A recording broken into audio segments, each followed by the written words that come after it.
Abagalatiya igice cya mbere dusome dore ku murongo wa mbere.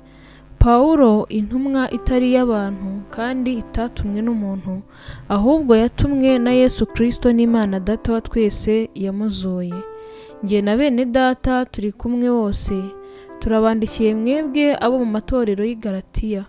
Ubuntu bube muri mwe n'amahoro biva ku Mana Data wa twese no ku Mwami wacu Yesu Kristo. Witangiye ibyaha byacu ngo aturokore iki gihe kibi cya none, nk'uko Imana Data wa twese yabishatse. Icyubahiro kibi cyayo iteka ryose. Amen. Umurongo wa 6, umutwe w'amagambo aravuga ngo kunamuka kw'ab'i Galatiya.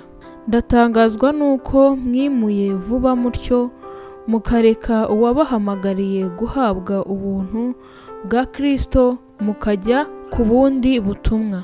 Nyamara si ubundi ahubwo ni ikindi. Hariho abantu babahagarika imitima bagashaka kugoreka ubutumwa bwiza bwa Kristo. Ariko nihagira ubabwiriza ubutumwa butari ubwo twababwirije, ari twe cyangwa ndetse marayika uvuye mu ijuru avumwe. Nk'uko twabanje kubivuga, nanone nongeye kubivuga nti niba umuntu ababwira ubutumwa budahura n'ubwo mwemeye mbere avumwe. Mbese noneho ni ishimwe ry'abantu nshaka cyangwa ni iry'Imana, cyangwa se ni abantu nshaka kunezeza? Iyaba nkinezeza abantu simba ndi imbata ya Kristo. Umurongo wa 11, umutwe w'amagambo aravuga ngo Pawulo ahamya ko ubutumwa yahawe atari ubw'abantu. Bene data, ndabamenyesha yuko ubu butumwa bwiza navuze atari ubw'abantu, kuko nanjye ntabuhawe n'umuntu kandi sinabwigishijwe n'umuntu, ahubwo ni Yesu Kristo wabumpishuriye.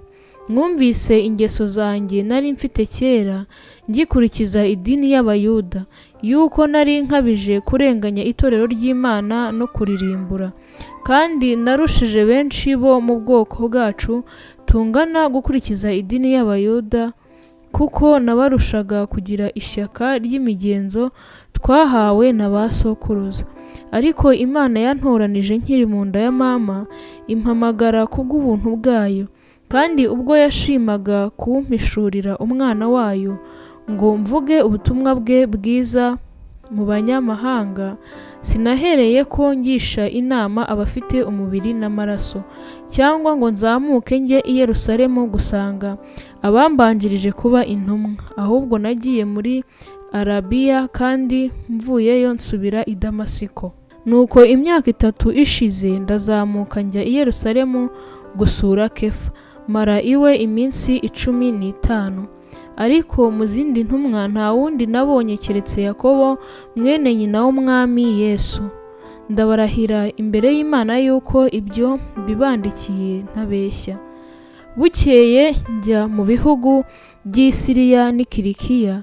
Ab'amatorero y'i Yudaya yo muri Kristo ntibari bazi ukonsa, keretse kumva gusa abamvugaga bati uwaturenganyaga kera none arigisha iby'idini yarimburaga kera. Nuko ibyo bigatuma bahimbaza Imana ku bwanjye. Abagalatiya ibice 2 dusome duhereye ku murongo wa mbere. Hashize imyaka 14 nsubira kuzamuka njya i Yerusalemu ndi kumwe na Barinaba njyana na Tito. Njyanyweyo n'ibyo nahishuriwe, nuko mbasobanurira ubutumwa bwiza mbwiriza mu banyamahanga. Icyakora bubasobanurira abakuru bashimwa, twiherereye ngo ntirukira ubusa, cyangwa ngo mbe nirukiye ubusa. Nubwo Tito twari kumwe ari Umugiriki, ntibamuhatiye gukebwa, ahubwo hanyuma byatewe na bene data b'indyarya binjijwe rwihereranwa no gutata umudendezo wacu dufite muri Kristo Yesu, kugira ngo badushyire mu bubata. Abo ntitwabumviye na hato ngo dutegekwe nabo, kugira ngo ukuri k'ubutumwa bwiza kugume muri mwe. Ariko abashimwa ko ari bakuru uko bameraga kera simbyitayeho, kuko ku bwanjye byose bimpwaniye. Imana ntirobanura abantu ku butoni. Abo bashimwa ntacyo banyongereyeho ku byo nigishaga, ahubwo babona yuko nahawe ubutumwa bwo kwigisha abatakebwe, nk'uko Petero yahawe ubwo kwigisha abatakebwe, kuko uwahaye Petero ubutware ngo atumwe ku bakebwe ari nawe wabumpaye nanjye ngo ntumwe ku banyamahanga. Nuko bamaze kumenya ubuntu nahawe, abo mvuga ni Yakobo na Kefa na Yohana, abashimwa ko ari inkingi, badusezeranira njyewe na Barinaba ko bazafatanya natwe, babihamirishije gukorana mu ntoki, ngo twebwe tujye mu banyamahanga nabo bajye mu bakebwe. Ariko hariho kimwe banyongereyeho, ni uko twibuka abakene, kandi ibyo nari nsanzwe mfite umwete wo kubikora. Umurongo wa 11 umutwe w'amagambo aravuga ngo uburyarya bwa Petero burema ibice mu itorero. Ariko ubwo Kefa yazaga muri Antiyokiya, namugishije impaka duhanganye, kuko yari yarabonetsweho n'umugayo. Kuko intumwa za Yakobo zitaragerayo, yasangiraga n'abanyamahanga, ariko zigezeyo ariyifura, arabanena kuko yatinyaga abakebwe. Nuko abandi Bayuda nabo bose baryaryana nawe, ndetse ibyo bintu Barinaba ayobywa n'uburyarya bwabo. Ariko mbonye ko batagenda mu nzira igororotse ihura n'ukuri k'ubutumwa bwiza, mbwirira Kefa imbere yabo bose nti, ubwo wowe uri Umuyuda ukifata nk'abanyamahanga, ntiwifate nk'Abayuda. Ni iki gituma uhatira abanyamahanga kwifata nk'Abayuda? Dore twebweho twavutse turi Abayuda, ntituri abanyabyaha bo mu banyamahanga. Nyamara tumenye yuko umuntu adatsindishirizwa imirimo itegetswe n'amategeko, ahubwo atsindishirizwa no kwizera Yesu Kristo. Dore ndetse natwe twizeye Kristo Yesu kugira ngo dutsindishirizwe no kwizera bitavuye ku mirimo itegetswe n'amategeko, kuko ari nta muntu uzatsindishirizwa n'imirimo itegetswe n'amategeko. Ariko se nidushaka gutsindishirizwa na Kristo, tugasanga ko twebwe ubwacu turi abanyabyaha, ibyo byatuma Kristo avugwa ko ari umugabura w'ibyaha? Ntibikabeho. Kuko niba nongera kubaka ibyo nashenye, mba nihinduye umunyabyaha. Amategeko yanteye gupfa ku mategeko ngo mbeho ku Mana. Nabambanywe na Kristo, ariko ndiho, nyamara si njye uriho, ahubwo ni Kristo uri muri njye. Ibyo nkora byose nkiriho mu mubiri, mbikoreshwa no kwizera Umwana w'Imana wankunze akanyitangira. Simpindura ubusa ubuntu bw'Imana, kuko niba gukiranuka kuzanwa n'amategeko, Kristo aba yarapfiriye ubusa. Abagalatiya ibice 3, dusome dore ku murongo wa 1. Umutwe w'amagambo aravuga ngo amategeko ni umushorera utugeza kuri Kristo. Yemwe Bagalatiya b'abapfapfa, ninde wabaroze? Mweretswe Yesu Kristo nk'ubambwe ku musaraba mu maso yanyu. Ibi byonyine nibyo nshaka ko mumbwira. Mbese imirimo itegetswe n'amategeko niyo yabahesheje umwuka, cyangwa se ni uko mwumvise mukizera? Muri abapfapfa mutyo, mwatangiye iby'umwuka, none mubiherukije iby'umubiri. Ya mibabaro myinshi mwayibabarijwe ubusa, niba yari iy'ubusa koko. Mbese ibaha umwuka igakora ibitangaza muri mwe? Ibikoreshwa nuko mukora imirimo itegetswe n'amategeko, cyangwa ni uko mwumvise mukizera? Nk'uko Aburahamu yizeye Imana bikamuhwaniriza no gukiranuka, mumenye yuko ari nako abiringira kwizera ari bo bana ba Aburahamu. Kandi ibyanditswe byamenye bitaraba yuko Imana izatsindishiriza abanyamahanga kuko bizeye. Bibwira Aburahamu ubutumwa bwiza bw'ibitaraba biti, muri wowe nimo amahanga yose azaherwa umugisha. Nuko abiringira kwizera bahanwa umugisha na Aburahamu wizeraga. Abiringira imirimo itegetswe n'amategeko bose ni ibivume, kuko byanditswe ngo havumwe umuntu wese udahirimbanira ibyanditswe mu gitabo cy'amategeko byose ngo abikore. Biragaragara yuko ari nta muntu utsindishirizwa n'amategeko imbere y'Imana, kuko ukiranuka azabeshwaho no kwizera. Nyamara amategeko ntagira icyo ahuriyeho no kwizera, ariko rero uyakomeza azabeshwaho nayo. Kristo yaducunguriye kugira ngo dukizwe umuvumo w'amategeko, ahindutse ikivume ku bwacu, ko byanditswe ngo havumwe umuntu wese umanitswe ku giti, kugira ngo umugisha wa Aburahamu ugere no ku banyamahanga bawuheshejwe na Kristo Yesu. Kwizera kubone uko kuduhesha wa mwuka twasezeranijwe. Bene data, ibi ndabibabwira nk'umuntu isezerano naho ryaba ari ry'umuntu, iyo rimaze gukomezwa nta muntu washobora kuryica cyangwa ngo aryongereho.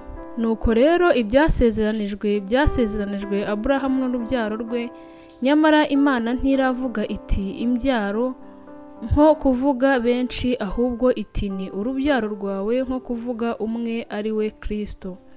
Ibyo mvuze ni ibi: ni uko isezerano Imana yasezeranije mbere ritakuweho n'amategeko yaje hashize imyaka 430 ngo aryice cyangwa avuguruze uwarisezeranije.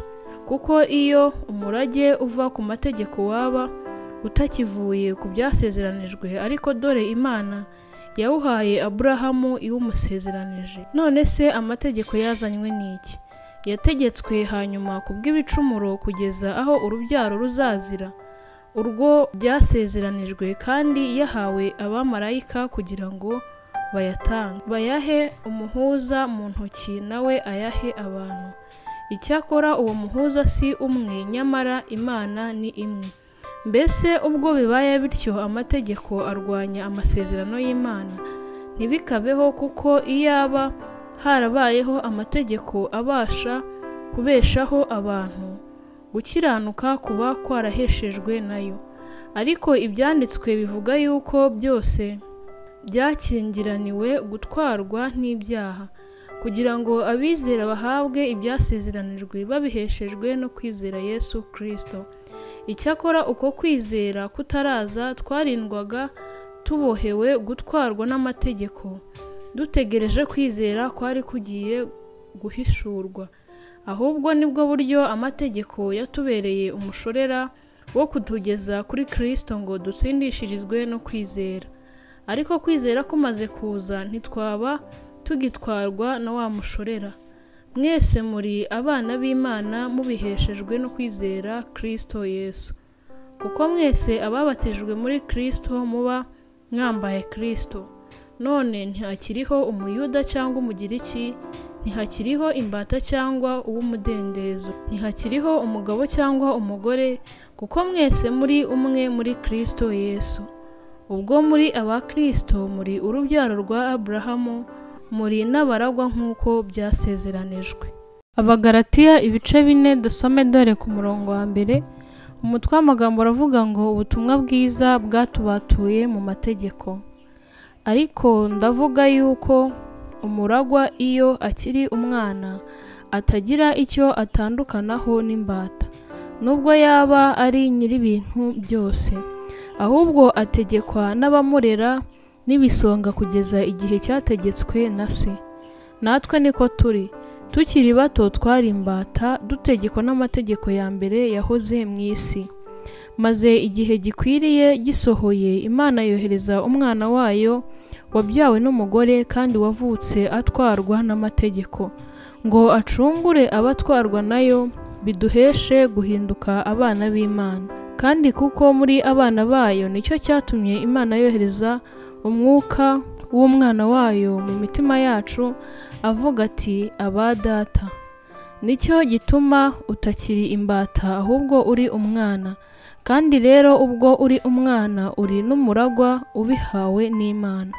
Icyakora icyo gihe, kuko mutari muzi Imana, mwari imbata z'ibitari Imana nyakuri. Ariko none ubwo mwamenye Imana, kandi cyane cyane ubwo mwamenywe nayo, ni iki cyatumye musubira inyuma mu bya mbere bidafite imbaraga kandi bikena umumaro, mugashaka kongera kuba imbata zabyo? Muziririza iminsi n'amezi n'ibihe n'imyaka. Ndatinya yuko ahari ibyo nabakoreye naruhijwe n'ubusa. ndabingingira bene data mumere nkanjye kuko nanjye meze nkamwe.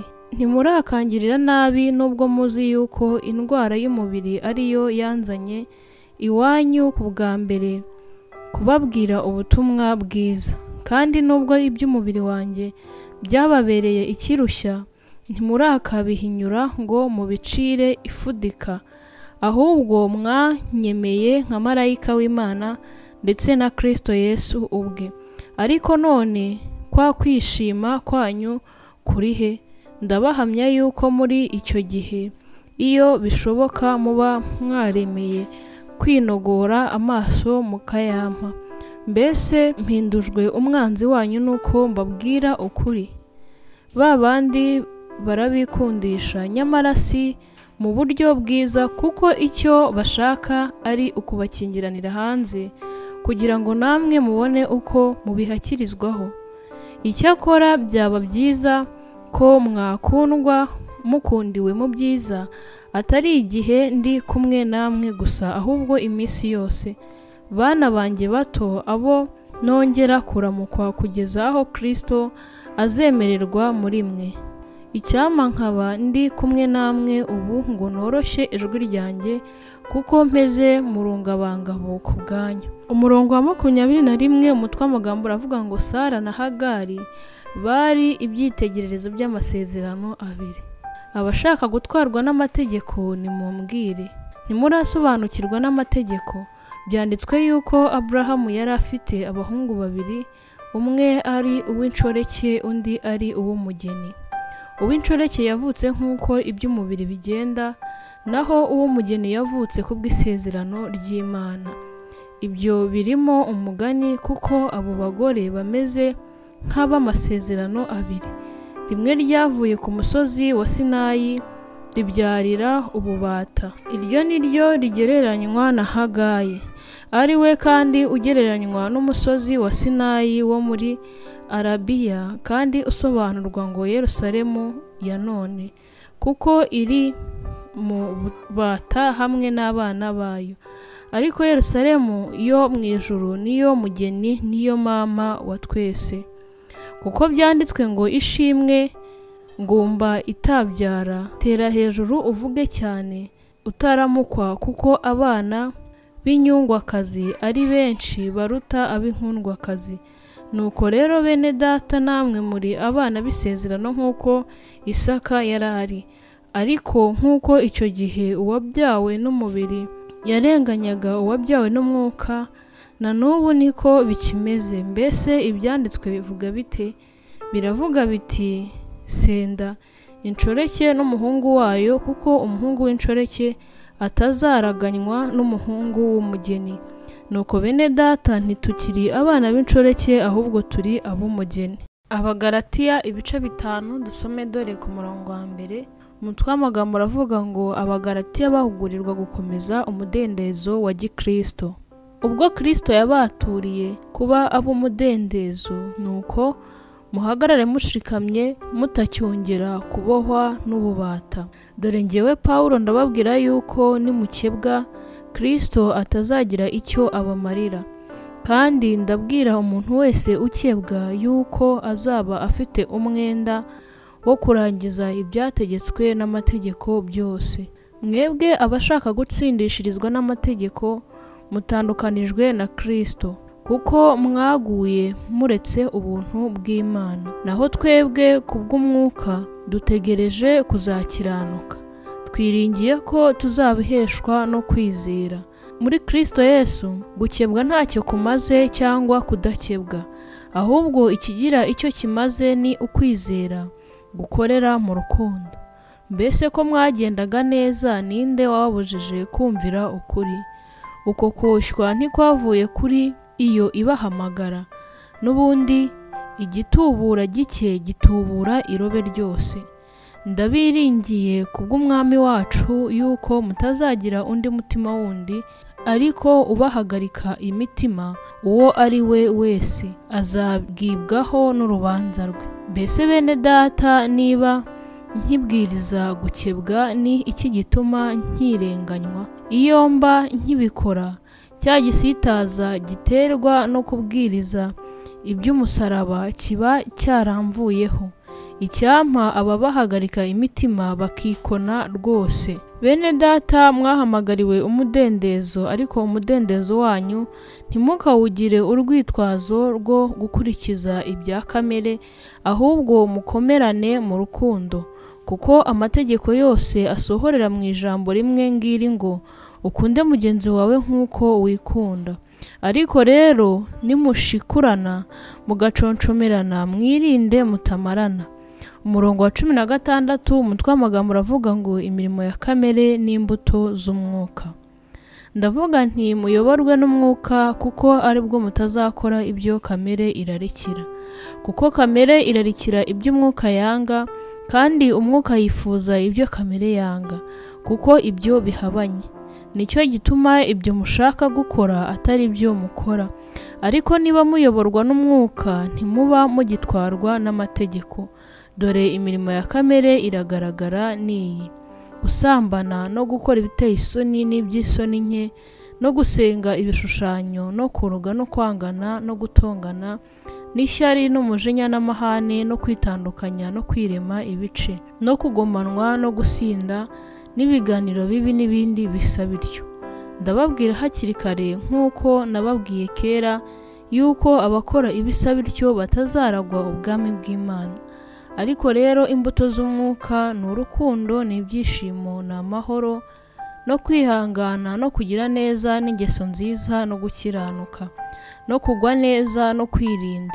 Ibimeze bityo nta mategeko abihana.